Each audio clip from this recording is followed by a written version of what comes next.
Josephine Avery was still standing beside the cattle scale when Colt Maddox laughed at her.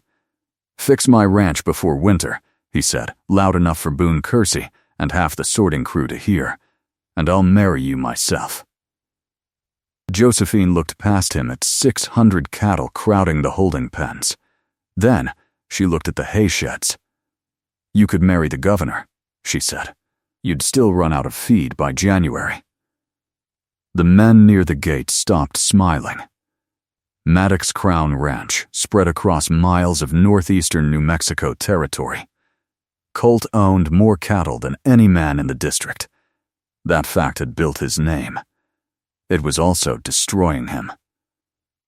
Josephine had spent the morning counting haystacks, checking pasture gates, and watching the crew feed animals that should still have been living off grass. Colt rested one boot on the lower fence rail. "You came here asking for work. I came because your shipping clerk said you were losing money." "I'm not losing money." Josephine pointed toward the north pasture. What remained of the summer grass looked shaved close to the dirt. "You're feeding winter hay in October." Boone Kersey removed his hat and scratched one line into the dust with his boot. "Early frost," he said. Josephine looked at him. "And too many cattle." Boone's mouth hardened. He had managed the range for 26 years, and every hand on the property watched him before taking a difficult order. Colt folded his arms. "You know cattle now?" "I know consumption." "That a freight yard word? It is when somebody has to pay for what gets used." Colt rolled a worn silver coin across his knuckles. Josephine had noticed the habit within 10 minutes of meeting him. He did it whenever numbers bothered him. She walked to a wagon beside the hay shed. Her old brass freight scale hung from one side. 2 ranch hands had laughed when she brought it out. Neither laughed now. Josephine lifted a sack of cut hay, hooked it to the scale, and waited for the beam to settle. 48 pounds. Boone shrugged. "We feed what they need." "No, you feed what you think they need." She pointed toward the crowded pens. "Your breeding cows are fighting steers for feed. Your late calves are eating beside animals you plan to sell anyway. Half your north grass is gone, and you've got no rest schedule for the south sections." Colt's eyes narrowed. "You've been here 4 hours." That was enough. A few men shifted near the rails. Josephine knew that look. She had seen it in freight offices where men ignored a woman until a shipment went wrong. Then they wanted to know how she had seen the problem first. Colt stepped down from the fence. "So what would you do, Miss Avery? Sell 240 steers this week?" Boone gave a short laugh. Colt did not. Josephine continued. "Close the north pasture for 30 days. Divide the remaining herd by use, not convenience. Breeding stock first. Market animals separate. Weak grass rests before snow." Boone put his hat back on. "You sell now, you throw away weight. If you keep them, you throw away winter." The yard went quiet except for cattle pressing against the rails. Colt rubbed the coin against his thumb. "You expect me to cut my herd because you weighed 1 sack? I expect you to let me prove it." "How?" 60 days. His eyes lifted. Josephine stepped closer. "You give me operating authority for 60 days. Grazing, feed, herd division, and market timing. You can watch every number. If the ranch is worse when my time is up, I leave without a cent." Boone stared at Colt. Josephine knew where the danger sat. Not in the cattle. In the man who had spent years being admired for owning more of them than anyone else. Colt looked toward the range. His barns were full. His banknotes were current. From the road, Maddox Crown looked rich. Josephine had learned that abundance could hide waste. Colt looked back at her. "And if you save it?" Josephine glanced at the men who had heard his first joke. "You stop talking about marriage as if it were wages." Boone coughed into one fist. Colt's face changed for half a second. Then he nodded. 60 days. No interference. I own the place. Then own the result too. The silver coin stopped moving. Colt closed his fist around it. All right.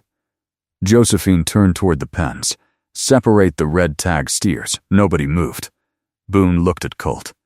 Colt's mouth tightened. Josephine waited. This was the real beginning. Colt could give her authority with words. It meant nothing. Until somebody obeyed her while he was standing there. Boone finally asked, "How many?" 240. His eyes stayed on Colt. Colt pushed the coin into his vest pocket. You heard her. The crew moved. Gates opened. Cattle shifted through the sorting lanes in dusty waves. Josephine walked to the north pasture gate and removed the old wooden marker. From her satchel she took a flat pine tag, painted with the number 30. She tied it to the chain. Colt followed her. 30 days? Minimum. That pasture still has grass. That is why we close it before it has none. He looked through the gate. For once, he had no answer ready. By late afternoon, the first group of steers stood in the rail pens under Josephine's sale order. The ranch looked smaller already. Boone hated it. Josephine could see that from the hard line he scraped into the dirt before walking away. Colt stood beside her as the sun dropped behind the red ridges. You know what those cattle could be worth in another month? Yes, and you still want them gone.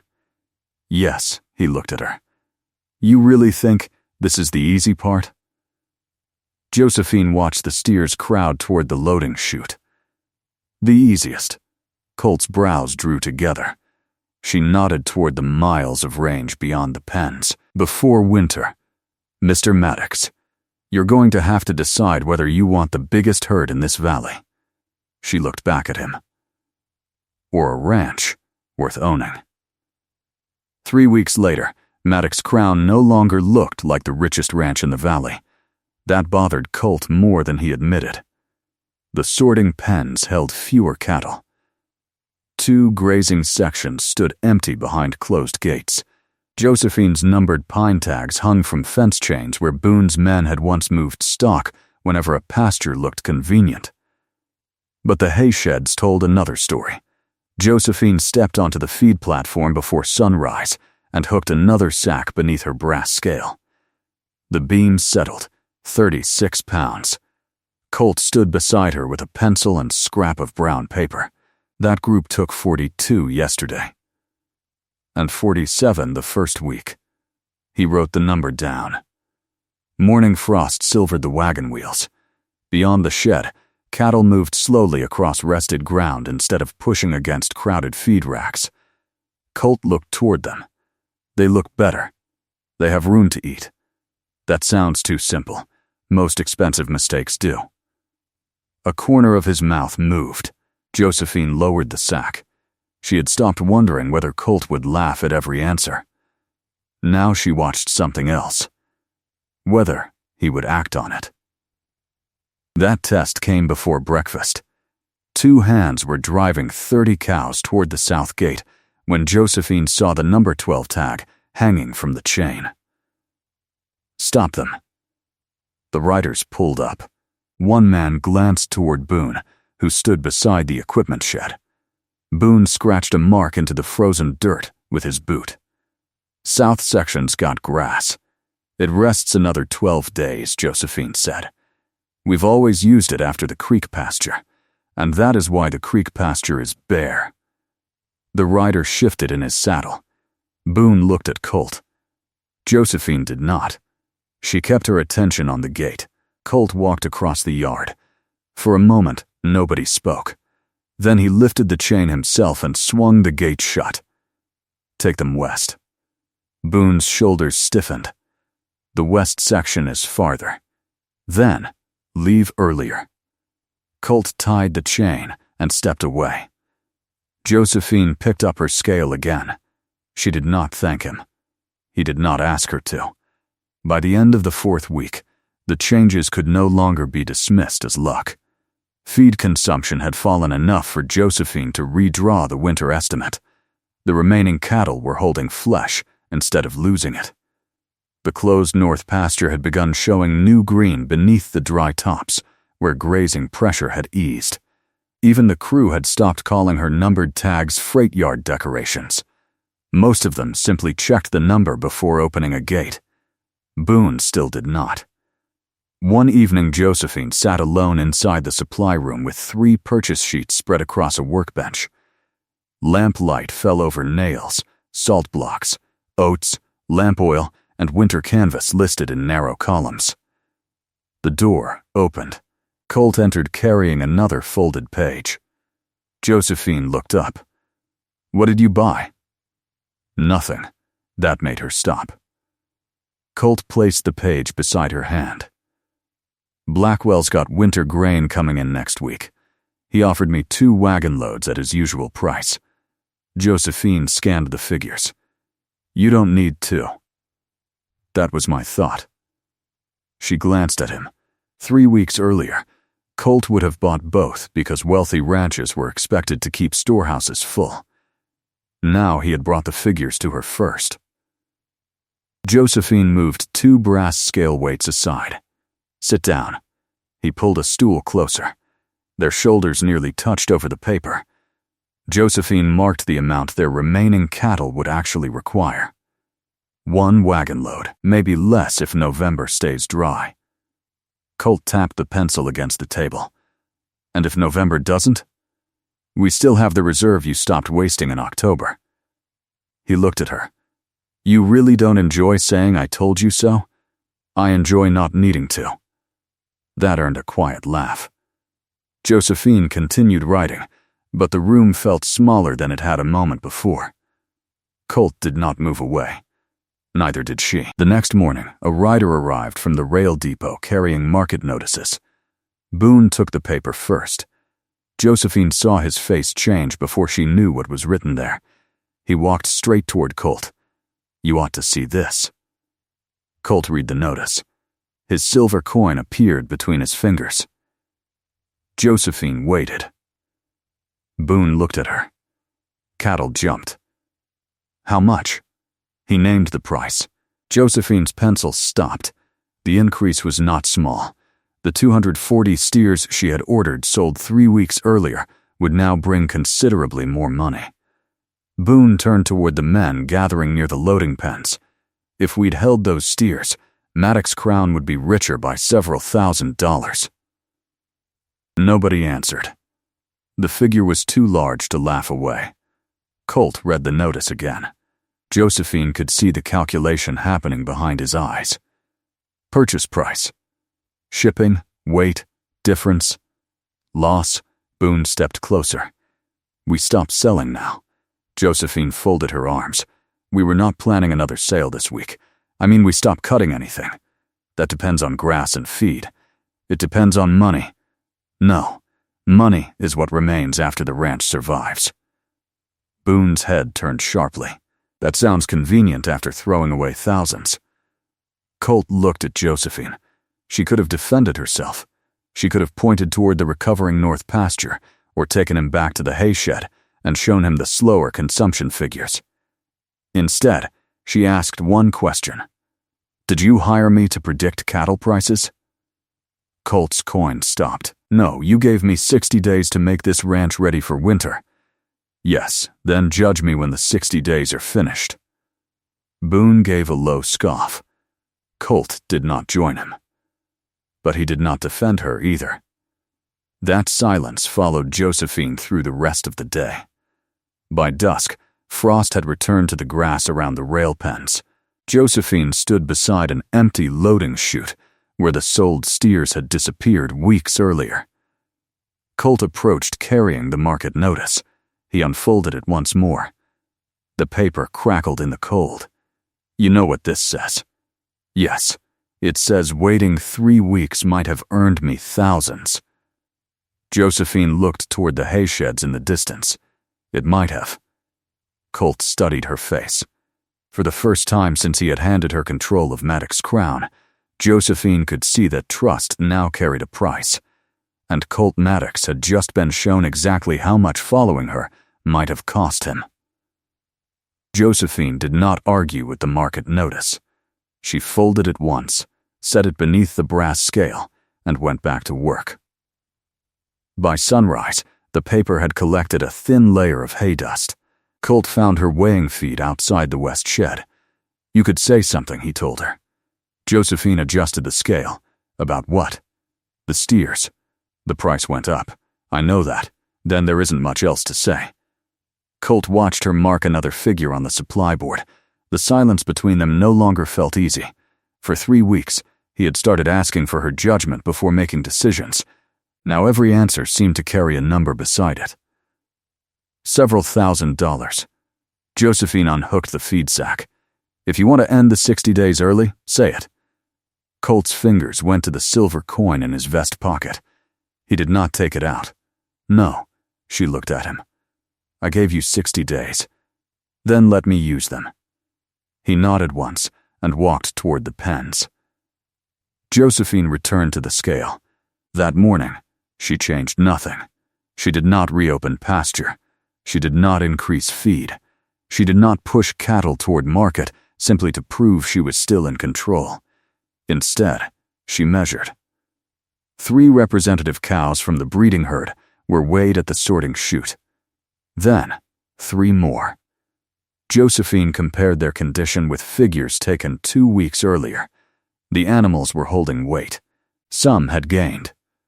She checked the feed shed. The stacks were dropping slower than her first projection. By noon, the numbers showed the same thing they had shown before the price notice arrived. The ranch was using less. The cattle were doing better. Josephine wrote the figures in chalk on the board outside the shed. Boone read them without comment.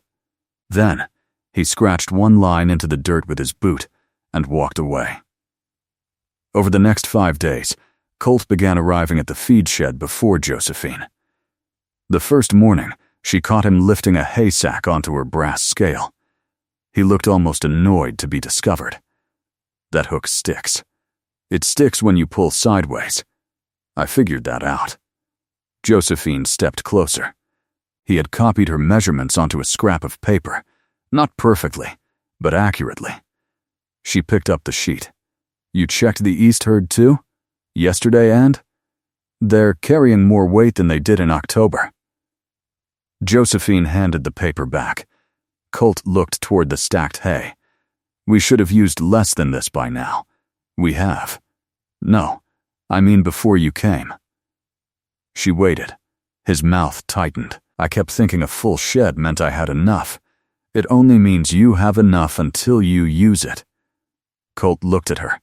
Then he laughed once under his breath. "That sounds obvious when you say it. It usually does after somebody pays for the mistake." His smile faded, but he did not look away. For the first time since the cattle price report, Josephine felt the distance between them begin to close again, not because Colt apologized. Because he had checked her work himself. 2 days later, he rode south with 3 hands to inspect the shipping pens near the rail spur. Boone remained at the main ranch. By noon, the wind had turned colder. Josephine was checking the north fence line when she heard cattle. Too many. She climbed the low rise and stopped. Nearly 100 cows were moving through the north gate. The numbered tag still hung from the chain. 17 days remained before that pasture was supposed to reopen. Josephine rode hard toward the gate. "Close it." 2 hands slowed the herd. Boone sat near the fence. "They need grass. They have grass west. West section's getting thin. It has 6 days left." Boone dismounted. "We're feeding good hay while good pasture sits empty." "It isn't empty. It's resting." He looked across the north range. "You talk like grass keeps a calendar. It keeps roots." Boone's eyes hardened. "Those steers you sold would bring thousands more today." Josephine stepped down from the saddle. "And if we chase every dollar we missed, we'll spend feed we can't replace. We built this place with cattle, Miss Avery." "No, you built it with land that could carry cattle." Boone pointed toward the herd. Colt needs numbers back. Colt needs winter range. He needs money. Josephine looked toward the cows already spreading across the rested grass. Every minute mattered. She turned to the nearest rider. Push them back through. The man hesitated. Boone said, "Leave them." Josephine faced him. "I have operating authority when Colt is standing here. For 60 days. That was the agreement." Boone's jaw shifted. For 1 second, Josephine thought he might refuse outright. Then, the rider nearest her moved. He turned his horse and began pushing cattle toward the gate. Another followed. Boone said nothing. But enough damage had already been done. By evening, Josephine walked the north pasture on foot. Hooves had broken the fragile surface around the better patches. The grass had taken more pressure in 4 hours than she had planned for several winter days. She crouched and rubbed a clipped stem between her fingers. Colt returned after dark. Josephine met him before he reached the house. Boone opened north. Colt stopped. "How long?" "About 4 hours." His eyes moved toward the black pasture beyond the yard. "Why?" "He thought we needed to make up the money from the steers." Colt closed his eyes for a moment. "Did you stop him?" "Yes, then I'll fire him." "No," that surprised him. Josephine stepped closer. "Firing Boone won't grow the grass back. He ignored you. Then decide whether that matters." Colt stared at her. She pointed toward the dark range. "This isn't about Boone anymore. If your men think my orders count only when you agree with them, then I never had authority." Colt said nothing. Josephine went inside the supply shed. She worked until midnight. Feed figures. Remaining pasture. Breeding herd size. Expected snowfall. Then, she looked at the one place she had avoided using. Copper Basin, a narrow strip of protected winter ground between red rock walls. Good grass. Limited entrance. Difficult movement. If they waited too long, snow would make the approach dangerous. If they moved early, the ranch might still hold. Josephine heard the door behind her. Colt entered. She turned the paper toward him. "We lost our margin." He studied the figures. "Can we still make it?" "Yes, what changes?" She tapped Copper Basin. "We moved the breeding herd there before sustained snow." Colt looked toward the dark window. "That's a hard push. It's the only one left." "How long do we have?" Josephine looked at the temperature marks she had been keeping beside the feed records. "Maybe 4 days." The next morning, Colt gathered the crew. Boone stood apart from the others. Colt did not shout. "Josephine's grazing orders stand whether I'm here or not." Boone looked at him. Colt continued. "You want to disagree, bring it to me after the work is done. You don't reverse her orders in the field." Boone removed his hat. For once, he did not scratch the dirt. He simply nodded. Josephine began preparing the Copper Basin move. Groups were assigned. Feed wagons loaded. Gate times marked. Weak cattle separated from stronger animals. By afternoon, the sky had lowered over the foothills. Josephine carried the final numbered tag toward the west gate. Something cold touched her cheek. She looked up. Another flake landed on her sleeve. Then, another. Across the yard, Colt saw it too. Within minutes, white began catching along the fence rails and the backs of the cattle. Josephine turned toward the narrow red opening of Copper Basin. The breeding herd was still outside it. Winter had arrived before they were safely inside. By mid-morning, the snow was falling hard enough to blur the red opening of Copper Basin. Josephine stood beside the west gate with the movement sheet tucked inside her coat. "First group goes now," she said. The breeding cows were already restless. Colt mounted beside her. Boone rode up from the north fence. "We can turn them onto North Range," he said. "It's closer." Josephine looked at him. "No," Boone pointed toward the whitening foothills. You want to push 400 head through that pass in this? The north grass won't carry them. It will carry them today. And leave us nothing next week." Boone looked at Colt. For years, that had been enough. Colt's hand moved toward the silver coin in his vest, then stopped. "We use Copper Basin." Boone's face went still. "Colt, you heard her plan. I heard it before the snow started." Colt looked toward Josephine. She did not ask him to defend her. She simply waited. Colt turned back to Boone. "Josephine runs the movement." A few nearby hands heard him. Boone did too. "This is my ranch," Colt continued. "That means I'm responsible for who I trust with it." Boone pulled his hat lower. Then he moved his horse aside. Josephine raised one arm, opened the gate. The first cattle began moving. She had divided the breeding herd into 4 groups. Pushing all of them through the narrow approach at once would bunch them against the red rock walls.